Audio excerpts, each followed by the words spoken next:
اس رمضان کو ہم آپ سے ریکویسٹ یہ کریں گے کہ آپ کے آباء و اجداد میں سے بھی شاید ہی کسی نے زندگی میں قرآن ترجمے سے پڑھا ہو، تو اس رمضان میں اگر آپ اعتکاف کا ارادہ رکھتے ہیں یا نہیں رکھتے، دونوں صورتوں میں بجائے یہ کہنے کہ میں نے اتنے قرآن ختم کیے، آپ فخر سے یہ کہیں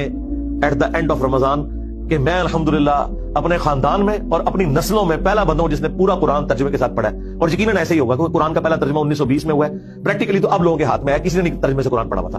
تو رمضان میں آپ قرآن ترجمے کے ساتھ پری ڈیٹرمنٹ رزلٹس کے بغیر پڑھیں، اس کے نوٹس بناتے جائیں، جو چیز سمجھنا ہے وہ نوٹ کریں، میجورٹی چیزیں آپ توحید کے حوالے سے، عقائد کے حوالے سے یہ ساری کی ساری چیزیں اپنے پاس نوٹ کریں اور اپنے آپ کو قرآن کے سامنے پیش کر دیں۔ اگر آپ کے پہلے کوئی اور عقیدہ تھا، اب آپ یہ دیکھیں اس عقیدے کو چھوڑیں، وہ عقیدہ فالو کریں جو قرآن کے اندر ہے۔ اور میں آپ کو مشورہ دوں گا، قرآن کا سب سے بیسٹ ترجمہ مولانا مودودی کا ترجمان القرآن والوں نے پرنٹ کیا ہے، ایک صفحے پہ عربی ہے، ایک صفحے کے اوپر اردو ہے۔